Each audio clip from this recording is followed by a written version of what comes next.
Kaz Hirai.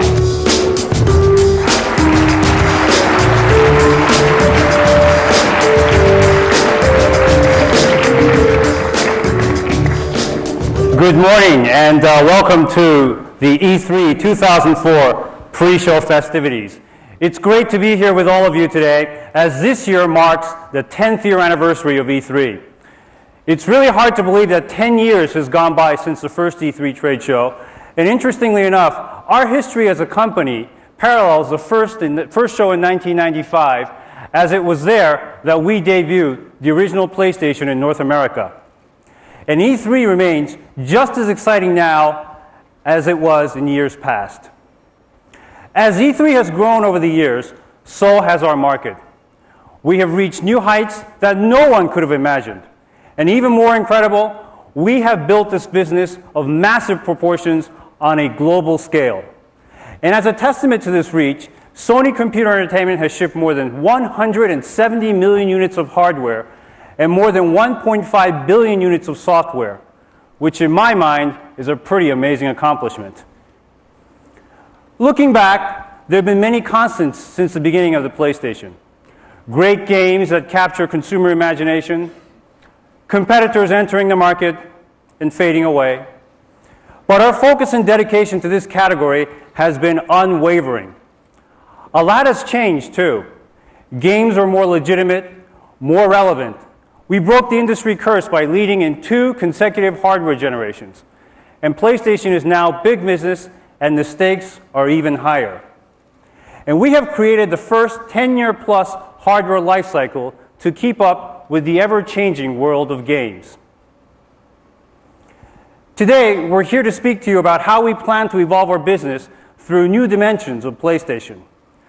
New dimensions that will continue to propel the industry forward in the right direction and help us manage a healthy platform lifecycle for all.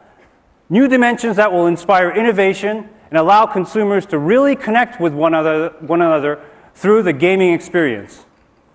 New dimensions that will take us into the mobile entertainment space for the first time. We have been talking about a bit about the importance of a 10-year hardware lifecycle and why this is essential for the continued health of the industry. But why is this so important? The dynamics of our business have changed, particularly with the advent of new, more powerful hardware technology. The increase in hardware prowess allows for more sophisticated games ultimately, but with a somewhat extended development lifecycle. As consumer tastes have changed, so have their expectations. And we have found that our consumers are spending more time with our type of entertainment, and they are adding more and more titles to their game libraries. So we owe it to the development community and to our consumers to build long, sustainable platform life cycles. Not only do we view this as an imperative for the future and health of our industry, but we also believe it as our responsibility as the platform holder to help bolster continued innovation within each generation. So, where are we on this path to future growth and development? Building a global audience is one area that only our company has been able to do and deliver for our partners. This chart outlines not only where we are with the platform today, but also the shape of our competitors from a worldwide perspective as of the end of March. As of the end of our fiscal year, Sony Computer Entertainment shipped more than 71 million PlayStation 2 units worldwide, which ends up being more than 5 times that of our closest competitor. And we have been fortunate to have software support on PlayStation 2 from day one, which has allowed us to push the limits of the install base, not just here in North America, but in all major markets on a global basis. And within this fiscal year, Sony Computer Entertainment will ship an additional 14.1 million PlayStation 2 units worldwide. More units in 1 year than our competitors' entire installed base. Specifically, in North America, we have seen incredible growth so far, just 42 months into the platform lifecycle.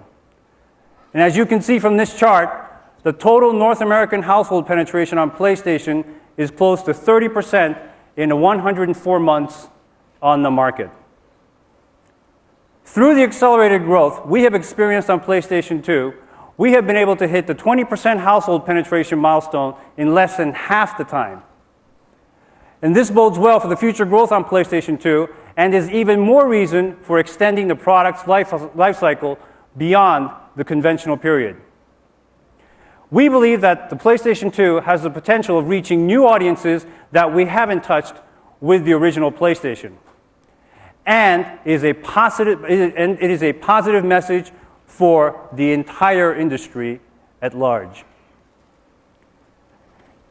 And even with the accelerated growth on PlayStation 2, it is interesting to note that the demographic base on our two platforms is relatively the same. The age ranges between the two platforms are pretty evenly distributed, but in half the time, PlayStation 2 has reached the same level of user penetration. Considering the fact that we specifically targeted the 18 to 34-year-old audience right out of the gate, one of the things that we have found to be most interesting is the increased growth in the 13 to 17 age range on PlayStation 2. And we believe that this is an indication that more consumers are turning to gaming than ever before. All of this data helps us to really understand our current consumer base, but more importantly, it validates where we want to take the PlayStation 2 platform business now and in the years to come. We view the 2004 opportunity as really the year to cultivate the casual gaming market. Now, let me make the distinction between the mass market and the casual gaming audiences. We know that more than 25 million people have a PlayStation 2 unit in their homes. We consider this the tip of the mass market iceberg. We are now concentrating our efforts on bringing in the casual gamer while still inspiring the core audience that has been with us for years. How do we plan to do this? Through three main areas: mass market pricing, platform-defining titles, and of course, through innovation. Smart platform management requires us to take a good, hard look at pricing on both fronts, hardware and software. And as we continue to view our platform business as having a 10-year minimum life cycle, decisions on pricing, more importantly, especially strategic planning for price reductions. At Sony Computer Entertainment, we manage all hardware development and manufacturing from within. And this allows us to continuously evaluate how and when we can pass on cost efficiencies to the consumer. We launched PlayStation 2 in 2000 at the same price point, $299, as the original PlayStation, which debuted in 1995. Consumers immediately saw increased value in the PlayStation 2 proposition from both a product features and also a pricing standpoint. At $299, we almost sold 10 times the number of PlayStation 2 units versus the original PlayStation. And with this type of growth, we were able to sustain the $299 price point for almost 2 years. At $199, we sold more than 6 times the volume as compared to PlayStation. Although many of our competitors have tried to increase their position against PlayStation 2 solely based on price, we broke new ground, which allows for a lot of flexibility. Instead of pricing ourselves out of the market too early in the life cycle, there is plenty of room for growth as we start expanding our reach into the casual gaming market. Sustaining our hardware price points for longer periods, we demonstrated that we take our role as the industry leader very seriously. And as the main market driver, we know that the health of the business rests on our shoulders. So, now is the time to make the next move towards our end goal. We're here to announce today that effective immediately, PlayStation 2 is now available for $149. This price move impacts both SKUs on the market we have today: the standalone PlayStation 2 package and the PlayStation 2 combo pack, which includes a network adapter and ATV Off-Road Fury 2 along with the hardware. We're supporting our new pricing initiative with heavy marketing support now and throughout the year, beginning with an ad campaign that breaks this week on TV and through national papers. We're really excited about the $149 price point, and I'm sure that the market will respond in kind. It's a very significant move for us. It demonstrates our commitment to continuing the growth on PlayStation 2. But it was also a key milestone on the original PlayStation. And in fact, 90% of the overall volume was achieved after we had hit the $149 price point. I touched on the first essential element required to meet our 2004 goal of tapping into the casual gaming market, pricing. The second is content. The PlayStation platforms have enjoyed the most support of any gaming system in history.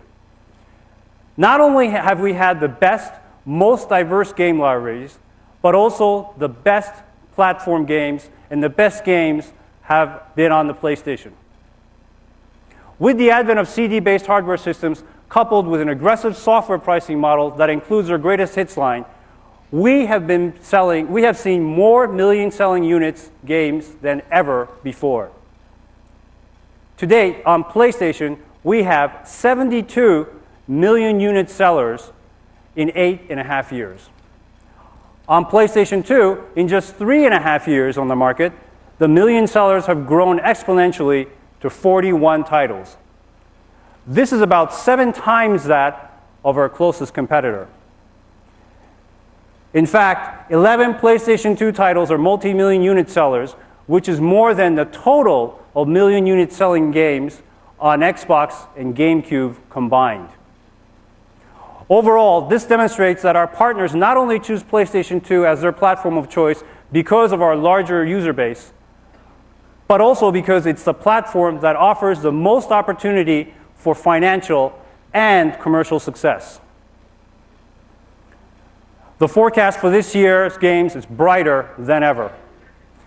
We have a number of big-ticket releases coming in 2004. Not only are we giving consumers something to look forward to through extensions of existing franchises they have come to love, we also have a number of new franchises being introduced into the market.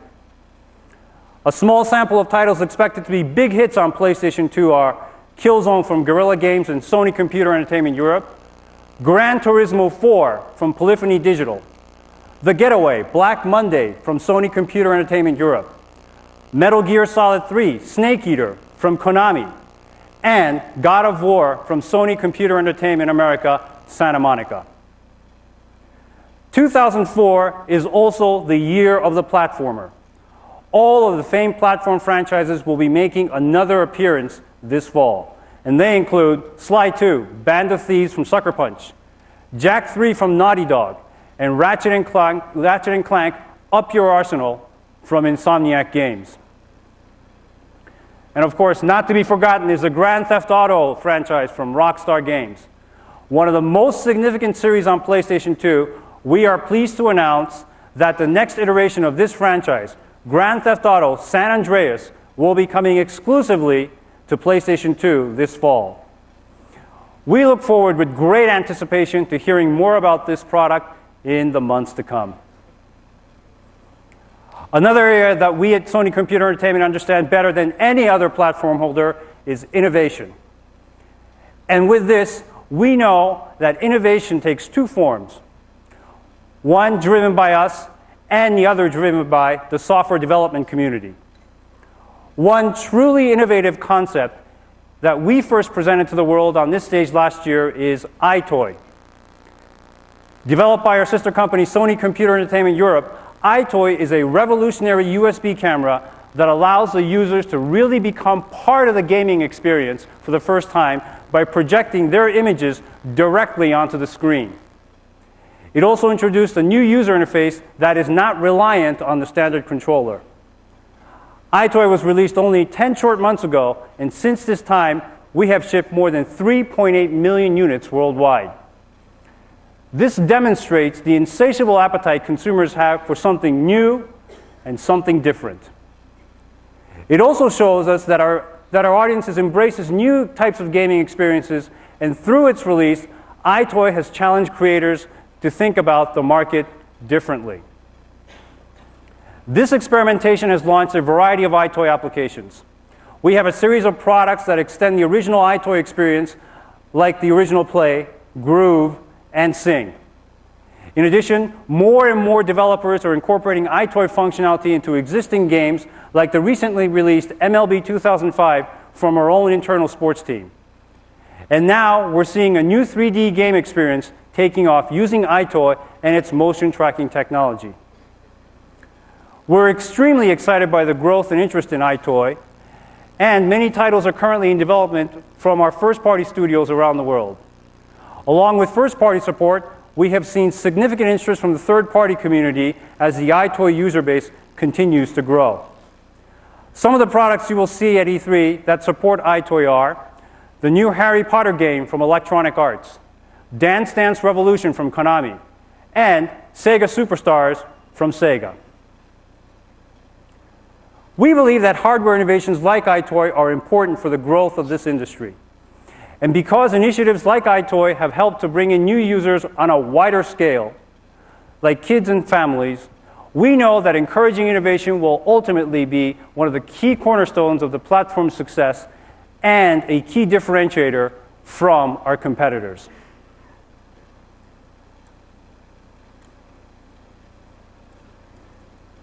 Because of the overall interest in this type of entertainment, online-enabled content is becoming a standard in our industry. This content must keep up with the expanding consumer expectations, and online game development will play a key role in moving from one generation to the next.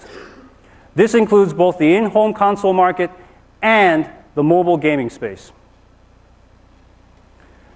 This slide outlines our overall online adoption curve since the introduction of the network adapter in 2002. To date, we have 3 million online-ready consoles in the market, which is currently more than 10% of our installed base. The 10% figure was a lifetime goal that we had set for ourselves, and the fact that we have been able to achieve this in less than 2 years is nothing short of astonishing. Our online community has surpassed all expectations to achieve critical mass in record time, with more than 1.2 million registered connected consoles. The more impressive fact is that we have been experiencing an uptake of about 100,000 new users a month, even during periods when new content was being introduced. And to put this in context, it's like adding a full stadium of people at the Rose Bowl to the PlayStation 2 online community on a monthly basis. These figures lead us to believe that 2004 is a growth year for online gaming on PlayStation 2. Not only do we believe that the best online content is developed for PlayStation 2, we know that our online library is the most diverse and genre balanced, which will help us achieve the ultimate goal of reaching the casual gamer market. In fact, by year end, we will have more than 100 online titles on PlayStation 2. And as the number of titles released on PlayStation 2 each year has remained constant, the portion of titles offering online capabilities has nearly doubled year over year. So, now let's take a look at some of this great online content.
Thank you.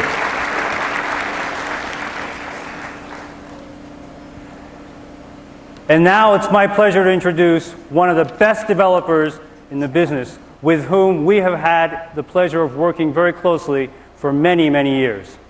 Here to further demonstrate how we plan to reach out to the casual gamer through online content, please give a warm welcome to the President and CEO of Insomniac Games, Ted Price.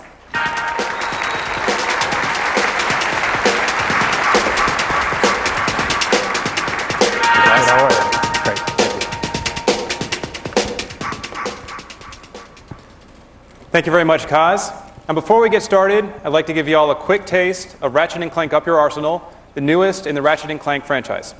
Thank you.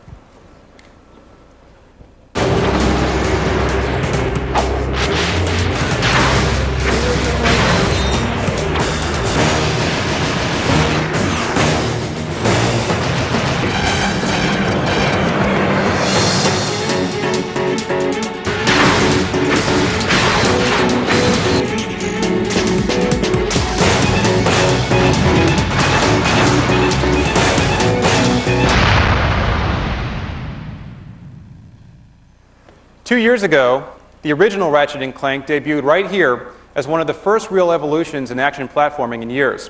Since then, the original and its successor, Ratchet & Clank Going Commando, have sold close to 4 million copies worldwide.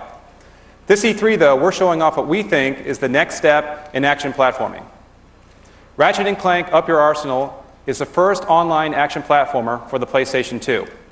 Now, this game is really 2 games in one. It's a huge single-player game, as big as either of its predecessors, and a full-featured online game. Today, I'll be talking about the online features and explaining why we think it will help expand the online market for the PlayStation 2. Now, when we started developing Ratchet & Clank Up Your Arsenal, we had 3 goals. The first was to become an online developer. And now, like most developers out there, we've been developing single-player games since our start 10 years ago. We knew that to compete in today's market, we would have to make the leap to online and do it very quickly.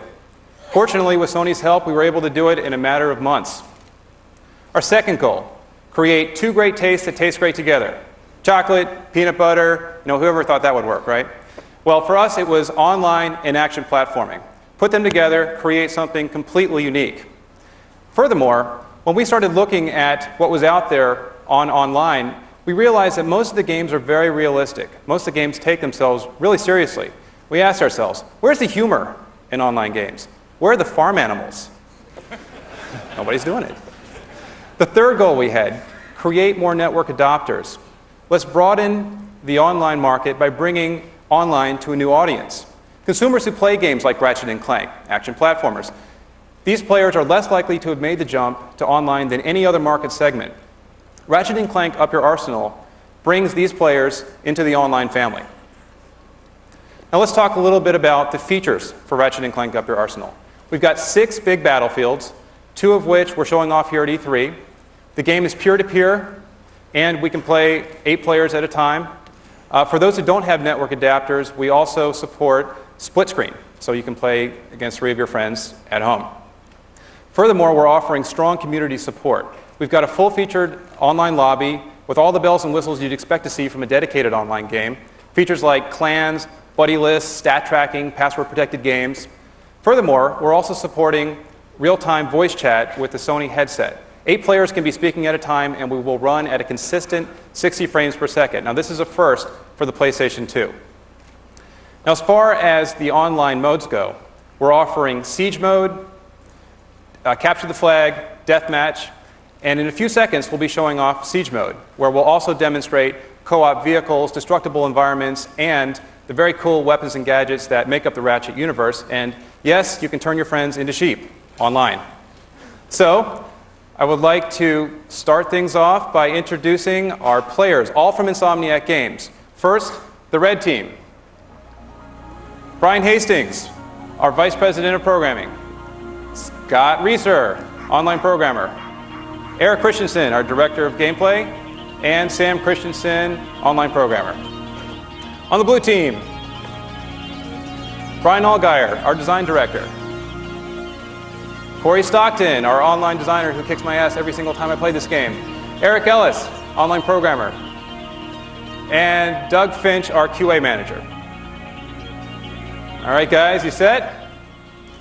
All right, let's start.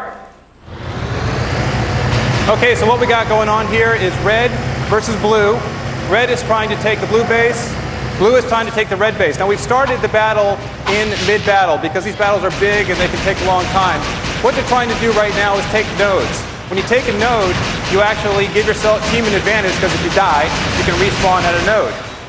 Furthermore, you can see that we've got vehicles operating here. We've got, let's see over here, we've got guys using the different weapons. We've got different skins going on in the game. This vehicle right here is the hover ship. It's one of our 2 vehicles we're offering. What's great about the hover ship is that you can take out destructible environments and you can carry passengers. So what he's doing right now, I think, is about to drop off one of his buddies. Actually, he's trying to kill this guy right here. And this player over here has the slingshot. This is a very cool gadget that we offer. It's from the Ratchet & Clank universe. But as you can see, using gadgets in this game is very important. We've got Magnaboost ramps like this that you can walk up and down. This guy is destroying one of our bridges. This gives his team a significant advantage over the other team. Let's see what we also got here. This player here has just taken a node. Looks like he's going to be heading towards the blue base on his own. Now, it's important to remember that you can't take a base by yourself. You definitely need friends, but he's going to try to do it anyway. What's important to note about the bases is that they're very well defended. We've got automated turrets, drones, what we call ball bots who will come after you and kill you. And anyway, it looks like the blue team has the advantage here. They have more nodes. Blue team is taking advantage of the red team by trying to snipe them from hidden spots here. Now, the more nodes you get, the more your team has an advantage because the other team will have to be spawned at their base and try to go all the way back to your base. This player right here is trying to turn his friend into a sheep. There we go. The first sheep in the game. If you turn into a sheep, you can actually respawn as a player if you stay away from the other characters. Here we got a character who's who's taking advantage of the Magnaboost. One of the great things about using the Magnaboost is you can stand on the ceiling and take out the turrets from afar. Let's see. The blue team is trying hard to take the red base, but as you can see, the defenses are pretty tough. These big Gatling guns will take out your health very quickly. This player here, the Ratchet's using his different weapons. We've got a lot of different weapons that we offer. He's using the N60 machine gun, trying to take out the ball turrets. Now we've got a bunch of red guys here around the blue base who are actually doing a little bit worse than the red guys who are at the blue base. All they've got to do is take out one more turret, and then they can take the base. All you have to do is take out all the turrets and step on the teleporter. So it looks like all you have to do is step on the teleporter, and they win. So congratulations to blue team. Well done. Congratulations to both the team, red and blue. Thank you, guys. So I hope you all enjoyed that. We have that kind of mayhem going on at our offices constantly. But as you can see, Ratchet & Clank Up Your Arsenal is a very cool combination of online and action platforming. And we think that it will expand the online market for the PlayStation 2 and once again take the action platforming genre in a brand new direction. So please come by the Sony booth. We'll be playing Ratchet & Clank Up Your Arsenal for the entire show and hosting online games, and you can turn your friends into sheep. Thank you very much.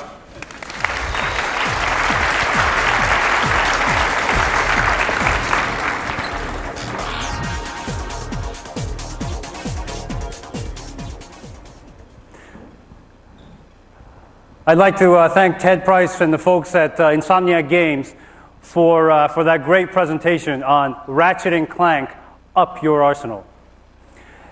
In general, we feel that we're headed in the right direction, leading the online gaming charge. And we believe that we have learned a lot along the way. But with anything, we must evolve the experience.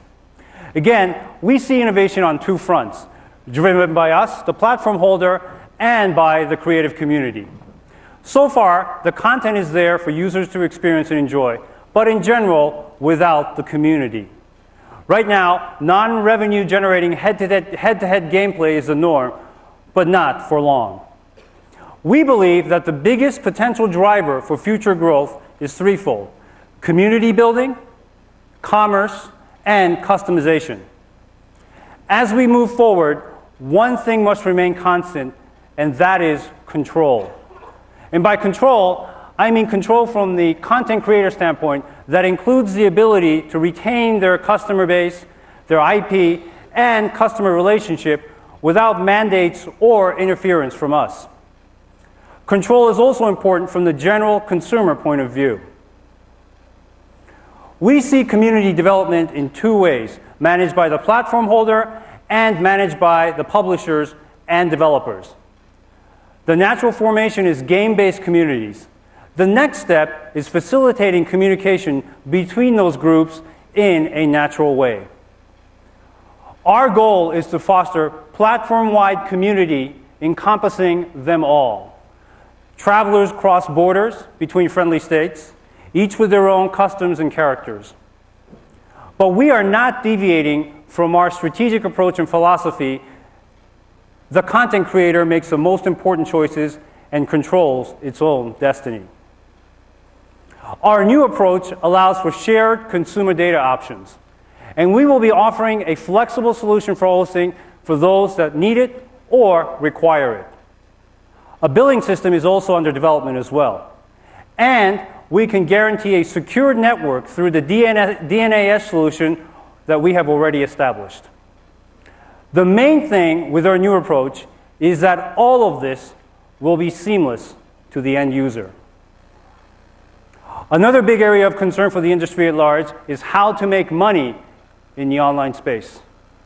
In fact, many believe that this is the only thing holding online gaming back from becoming a true mass market proposition. One factor that motivates consumers is price or cost of entry.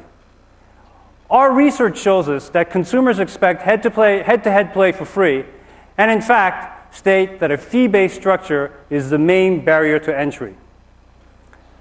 We believe that the way to monetize online gaming is through mini transactions.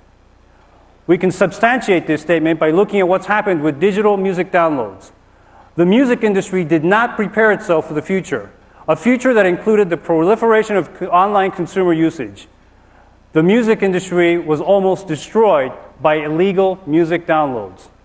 Then, Apple entered the business and presented a business model based on mini transactions that the consumers would be willing to pay for. But this is not the music industry. In games, our core is based on the latest technology practices, and I don't believe that our industry is structured to allow an outsider to pave a pathway to the future. Innovation and direction will always come from within. We view a future where small transactions are the norm, not just between consumers and content creators, but also among consumers themselves.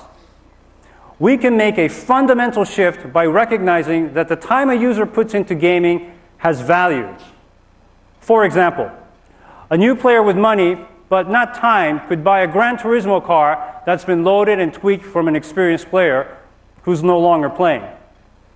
In order to bring this to reality, we need to be able to offer the hardware to support it. We released the internal 40 gigabyte hard disk drive for PlayStation 2. And in addition, we are currently investigating a non-HDD contingent solution for PlayStation 2. So, in summary, we know that consumer acceptance is there for online gaming.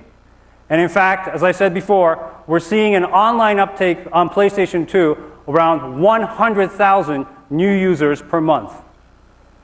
And to satisfy this demand, we know that supplying the best online content and an expanded community functionality will not only drive the market, but keep users engaged in online play, further extending the reach and shelf life of any online product. And to that end, we plan to increase our support for our business partners to ensure that they have flexible options for their online game plans while still allowing them control to their business and manage their franchises as they see fit. We know through our platform plans that the online evolution and game development will be a critical path towards building a bridge from this platform to the next. And most important, we believe that revenue generated from online content will be a reality in this life cycle, and we have the right plan to move the industry in the right direction.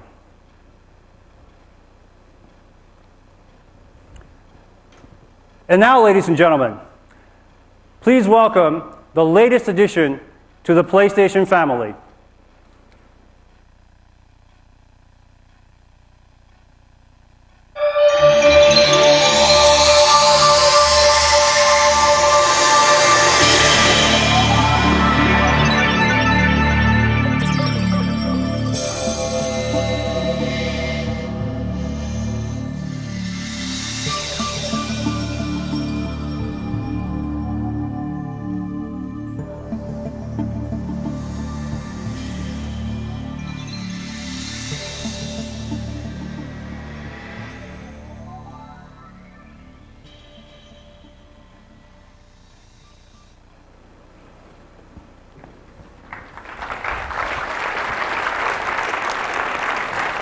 Thank you.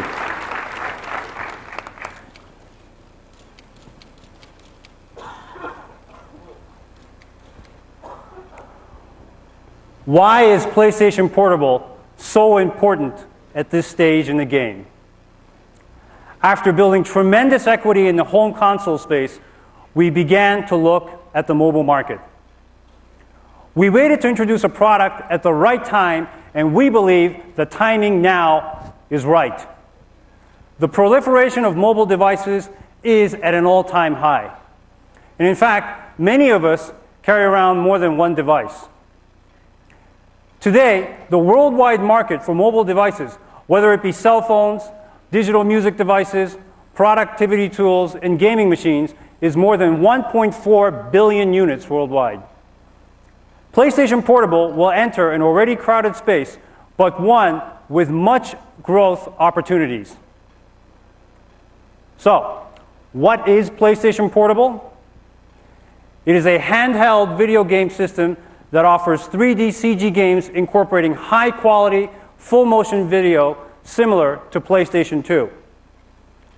PlayStation Portable is as revolutionary as PlayStation, but in different ways. And PlayStation Portable is a brand new format and a brand new business for us. It is a totally new play experience. It incorporates new technologies like curved surfaces and wireless connectivity. It requires new titles design methodologies. It will entice new consumers, perhaps some new to gaming. And it will present new opportunities. PlayStation Portable will allow consumers to enjoy 3D gaming similar to the experience delivered on PlayStation 2. It also has the ability to deliver high-quality movies, music, and video, as well as other forms of digital entertainment content through one central device. It is based on a new optical disc medium developed by Sony called Universal Media Disc, or UMD. It incorporates wireless technology that will allow for new types of consumer interaction while gaming, as well as a multitude of opportunities for downloadable entertainment content, a first in this industry. And all of this is made possible through cutting-edge technologies aimed at helping us explore the future in new ways. The initial target audience for PSP is more reminiscent of our approach in the home console space. We will be looking at a primary target of 18 to 34-year-old males, and those users more apt to embrace new technologies and products early on. This group is one of the largest on PlayStation 2, and we know that they buy more games with more disposable income. The secondary target is the teen market, and this audience is bigger, more diverse, and more complex than ever before. PlayStation Portable is designed to take entertainment on the go. As you can see, it is black with the majority of the real estate taken up by a beautiful LCD display. The product dimensions are 170 millimeters long, 74 millimeters high, and 23 millimeters deep. In total, it weighs 260 grams. And as I mentioned, the screen is one of the product's key features, and it is very different from what is currently on the market. It is 4.3-inch wide TFT LCD widescreen. The aspect ratio is 16:9. This enhances the in-game peripheral vision and enables the same kind of situational awareness one would have on a high-resolution display. One area of some discussion has been the amount of onboard memory, so I am pleased to announce that PlayStation Portable will have 32 megabytes of main memory and 4 megabytes of embedded DRAM. PlayStation Portable has built-in stereo speakers. It includes onboard ports for headphones, microphone, controllers, power, and battery recharge. UMD is the delivery medium, and we will accommodate both regional and parental access controls. So here's a look at PlayStation Portable's main input-output areas. First is the wireless port. We plan to support the IEEE 802.11b standard for wireless local area network usage. 802.11b is one of the most efficient ways to connect wireless devices, including the PC, to the internet, and to each other at a very high speed. And it will have profound implications for a world bent on anytime, anywhere communication. We plan to support USB 2.0 and Memory Stick Duo Pro, which will make it easy for consumers to upload and download content between each other and devices between, for example, the PC. PlayStation Portable will have an IRDA or infrared data port, and an IR remote using Sony's Circ standards. Battery and battery life are key aspects of portable gaming. PlayStation Portable will have a lithium-ion battery. Made of lithium, lithium-ion batteries are much lighter and ideal for mobile devices. They have the longest operating life without having to be recharged. So what is the battery life going to be on PlayStation Portable? It will be on par with traditional handheld systems, or approximately 10 hours. It is comparable to an HDD-based portable music player, or approximately 8 hours. Or it'll be comparable to portable DVD players, which in many cases is about 2.5 hours. We are planning for a wide range of peripherals for PlayStation Portable. Some you may expect, and other non-conventional items. Some of the standard peripheral plans include a stand, remote controller, headphones, battery pack, carrying case, and of course a strap. Other new items that will be a first on PlayStation Portable are a USB camera, GPS systems, and a keypad, all custom designed for the product. UMD is set to become a new global format, one that can be used in many future products, including PlayStation Portable. UMD is a large capacity optical disc medium specifically designed by Sony with PlayStation Portable in mind. And in fact, its storage capacity is 3 times that of a CD-ROM. This format is the perfect solution to delivering high-quality CD games, movies, music, and many other forms of digital entertainment. It will come with lower manufacturing costs, which will ultimately minimize inventory risk and allow for a more progressive business model. And as with any initiative from Sony Computer Entertainment, games, great games, are viewed as the most important application. This is how we view PlayStation Portable for the very best games, now portable play on the go. The difference that PlayStation Portable makes is now that we have the ability to bring modern 3D console experience to a mobile platform. We're very excited about this opportunity, and this enthusiasm is shared by many in the industry. It was important to make PlayStation Portable very easy to develop for, to encourage the types of support that consumers have come to expect with PlayStation products. The development environment is based on OpenGL-like graphics API and a robust compiler. In the past, we've seen new systems with greater power, but at the price of higher development costs. The opposite is happening with PlayStation Portable. The power and ease of development puts developers in this incredible sweet spot because they are going to be able to deliver true console-like experiences without high-end console development expenses. And because of this, we are seeing a lot of variation in PlayStation Portable games even now. The key product drivers rest in 4 areas. First is the development of original intellectual properties. Second is the extension of existing PlayStation franchises reborn in new and in different ways. The third is the ability to leverage the equity built into PlayStation 2 products for interoperability between our home console and PlayStation Portable. And finally, not to be undervalued, is the advent of wireless gaming and all of the possibilities that this may bring to the market. We view our world as one with a connected future. This includes the ability to connect PlayStation Portable to many other platform devices like PlayStation 2, other PSP units, and the PC. These abilities offer some really exciting possibilities for games and the gaming market. As with our home consoles, we're fortunate to have support from all of the best companies in the business on PlayStation Portable. This includes 34 companies from Japan, like Konami, Capcom, Namco, and Bandai. 24 companies from North America, like Electronic Arts, Activision, THQ, and Take-Two. 31 companies from Europe, like Ubisoft, Atari, and Codemasters. 10 companies from South Korea, like Axis Entertainment and Nexon. And of course, from all of the Sony Computer Entertainment development studios worldwide. So, let's take a look at some of the fruits of their labor.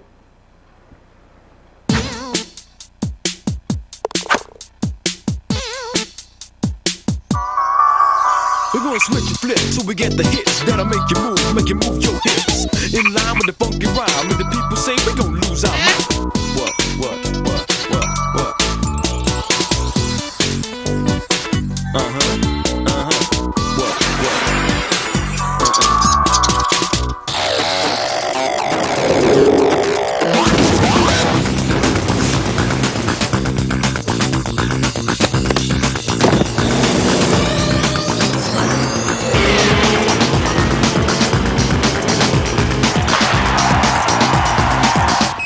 Everything is go.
Thank you.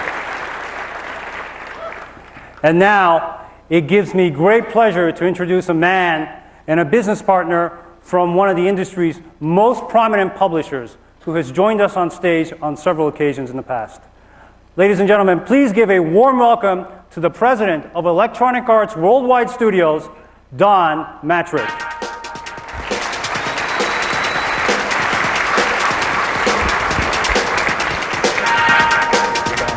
Thank you, Kaz. Good morning, everyone. Since the launch of the PlayStation 1, SCEA and Electronic Arts have formed one of the most powerful partnerships in the entertainment industry. When PlayStation 2 launched in 2000, EA supported it with 6 games, including Madden NFL and SSX. By the end of that first year, we had a 40% market share, and we never looked back. We consider that achievement to be the reflection on our commitment to Sony. PlayStation 2 showed us how important great content is to the launch of any new hardware. And Sony has always understood it's all about great software. When PlayStation Portable debuts next year, EA will provide the same degree of support that we gave the PlayStation 2. We've committed the resources and the people to make the PlayStation Portable a huge success. Right now, more than 100 of EA's best engineers, designers, and artists are doing early work for this system. When PlayStation Portable debuts next spring, EA will have a minimum of 4 titles supporting the launch. These titles include NBA Street, NFL Street, Tiger Woods PGA Tour Golf, and Need for Speed Underground. Everyone at EA is excited about the look and feel of these games. I want to show you some footage that captures early code run on a PC architecture. The emulator we're using is based on early specifications that Sony released in their public statements about the PlayStation Portable. I think you're going to be impressed. The super sharp graphics and 16:9 aspect ratio give these games a look that I think will soon be identified with the PlayStation Portable. Let's take a look.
Before I leave, I want to thank Kaz, Kutaragi-san, and all the people at Sony Computer Entertainment.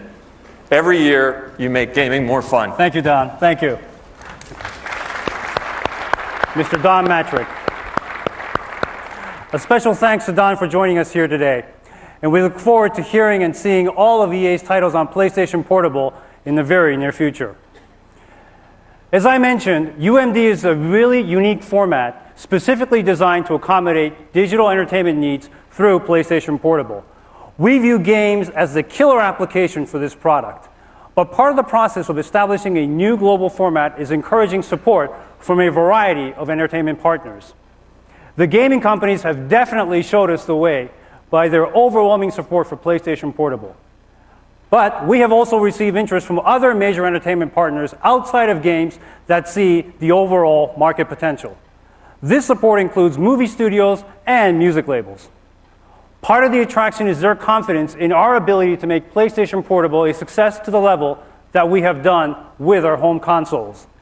And we have guaranteed an open profile policy and licensee model to encourage their support. And now we would like to show you demonstrations of UMD content from some of our content partners. The first demo comes from our sister company, Sony Pictures Entertainment. You might have heard that they're planning to release a new Spider-Man feature film next month. Here is one of their latest movie trailers for Spider-Man 2 running on PlayStation Portable.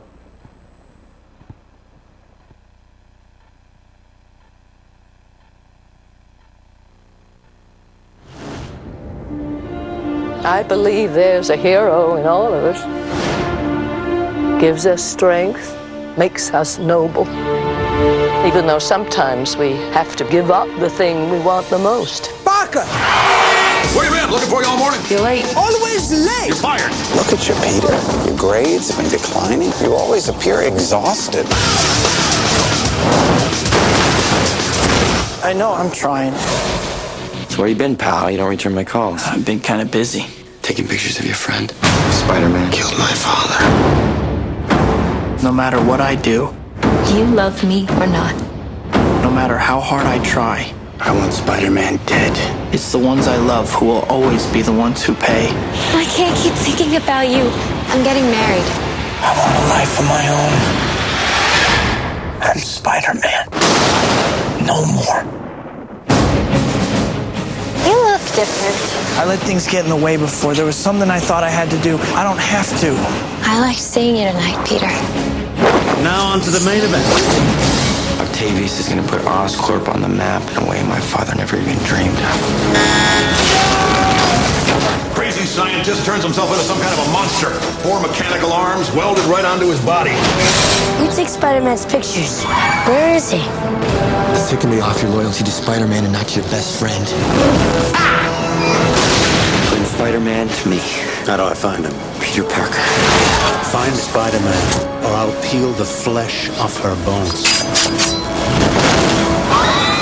There are bigger things happening here than me and you.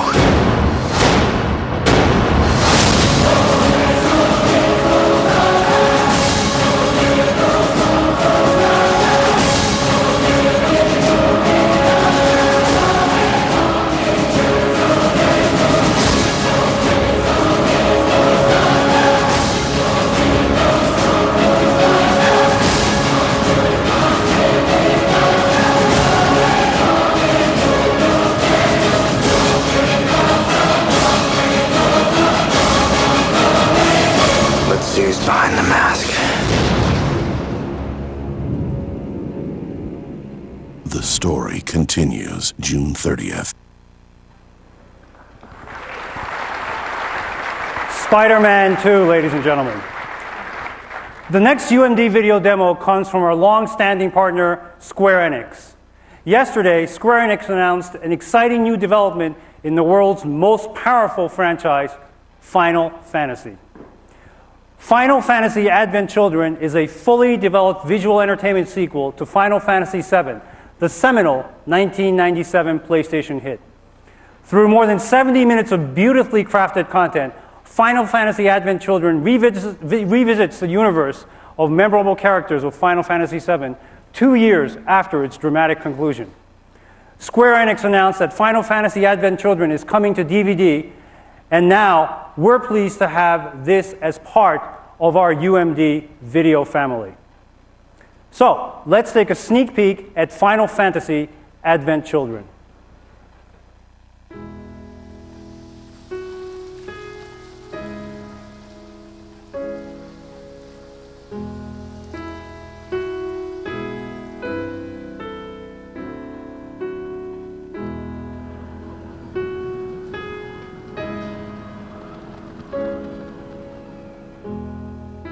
The planet weaves a cruel fate for men. Children are always the first to suffer.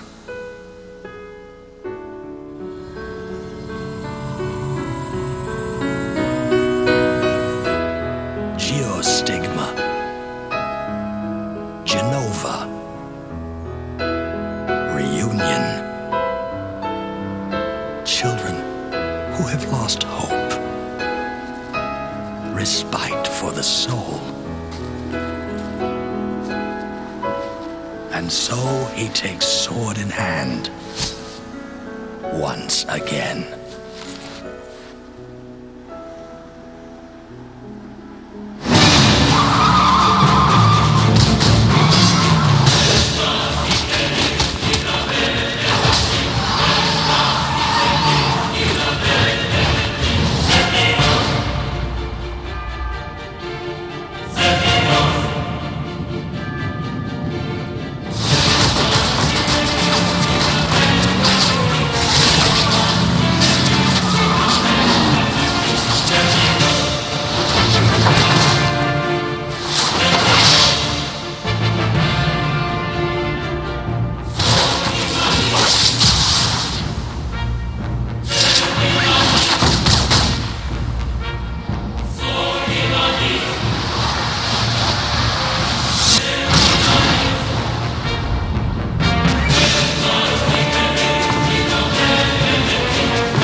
Fantasy VII, Advent Children.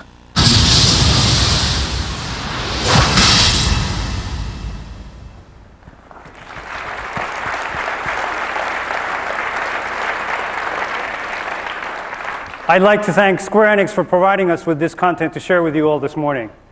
The UMD format also offers some exciting and interesting possibilities for the music industry. In addition to digital music distribution, UMD will allow artists to package and distribute all types of content, fusion of music and video through PlayStation Portable. The next demo was provided by Sony Music Entertainment. It is a video from one of the hottest alternative bands in the market today, Incubus. They just released a new album, so let's take a look at one of Incubus's latest videos running on PlayStation Portable.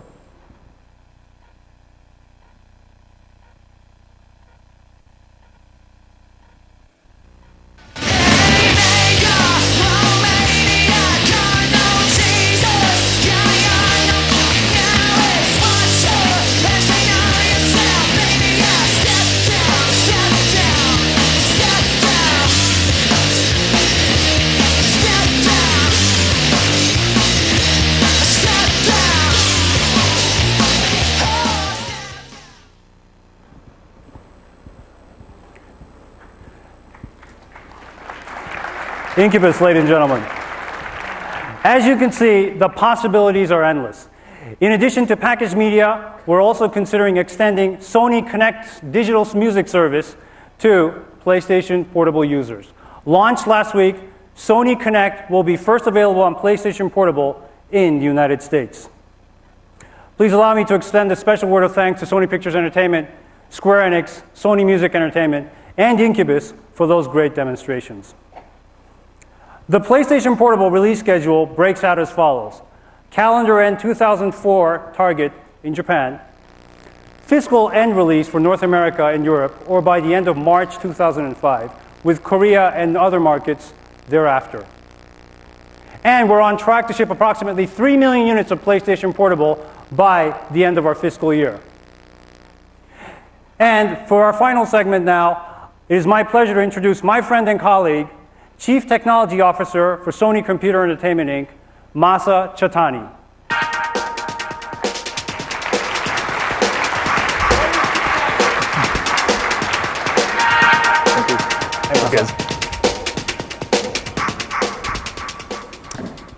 Thank you, Kaz.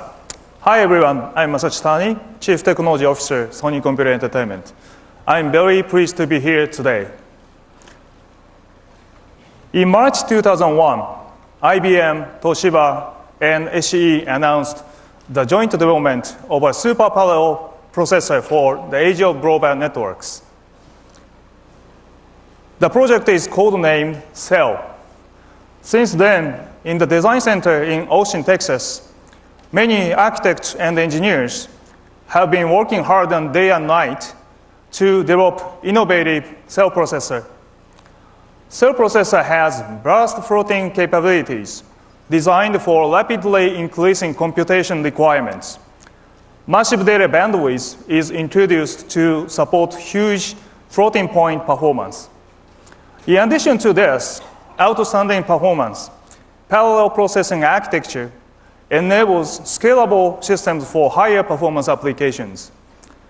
By bringing supercomputing capabilities to digital entertainment creation, Sony, SCE, and IBM believe to innovate digital content entertainment with CEL processor.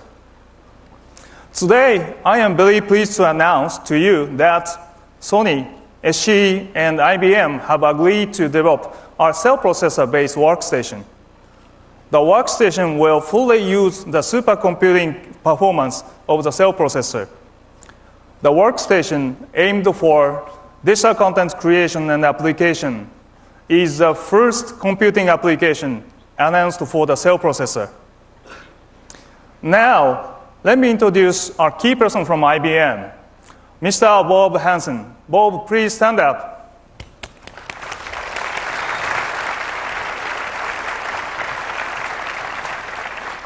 Thank you.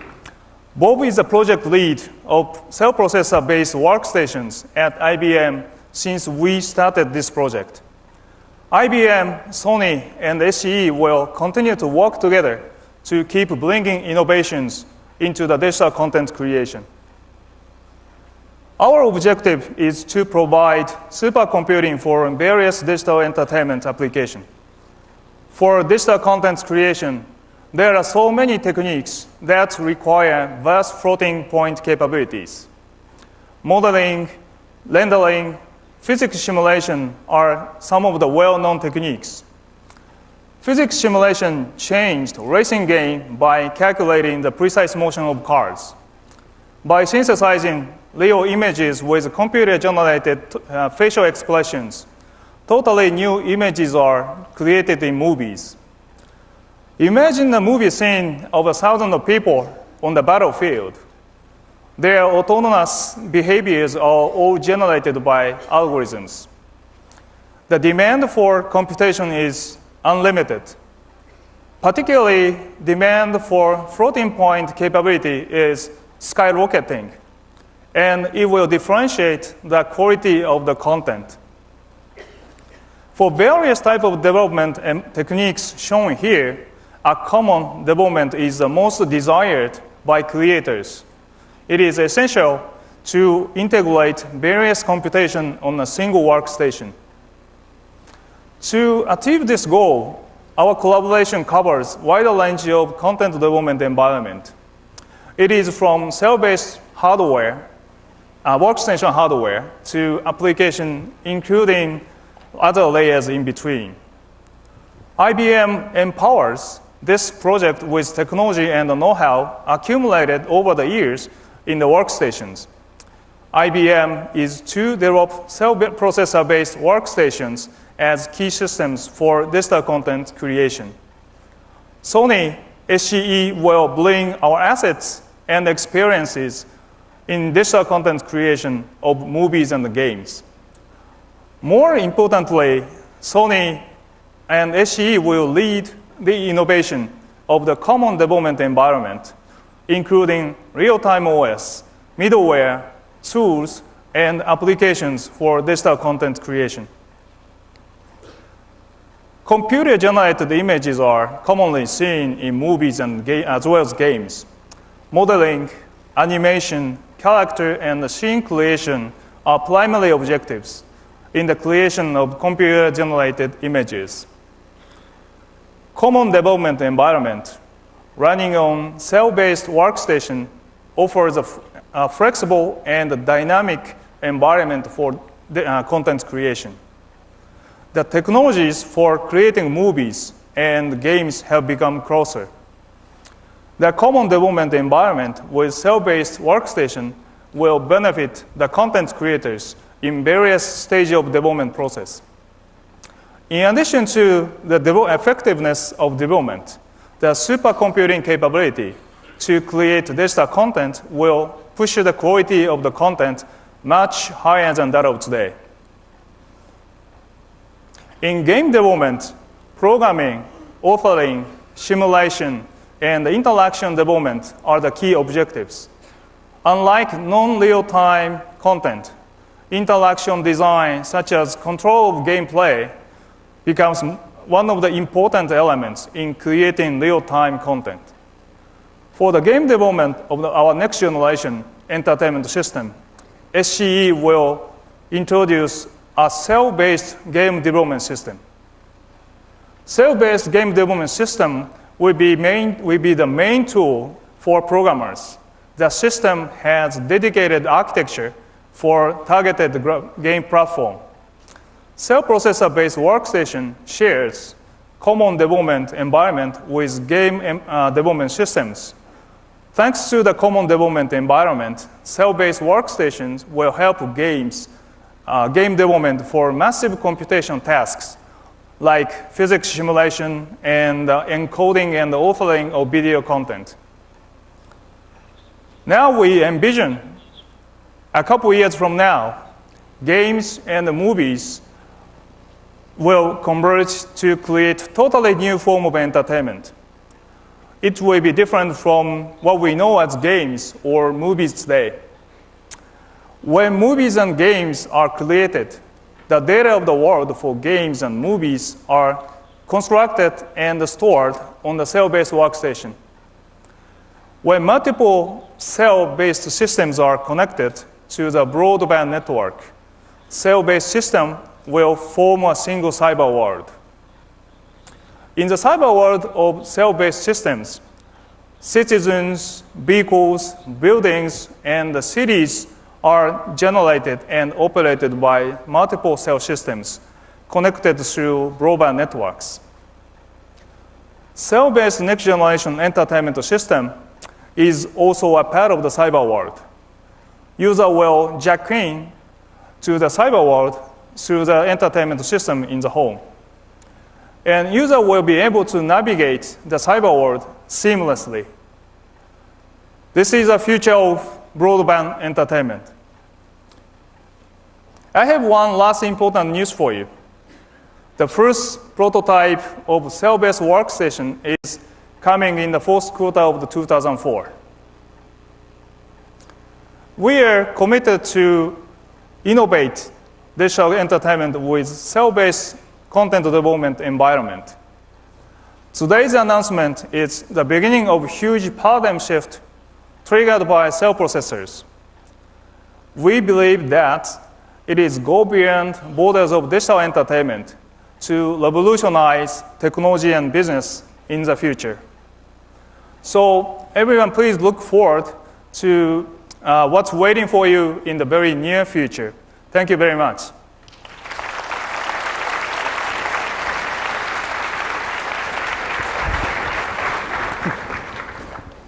Thank you, Masa. Thank you. I'd like to thank Masa for being here today to share some of our plans for the next generation in computer entertainment. And I would like to thank all of you for joining us here today this morning. As you can see, we have a lot of really new and exciting things in store for the future. But please, don't take my word for it. Please feel free to stop by our booth to experience the new dimensions of PlayStation for yourselves. Thank you, and have a great show.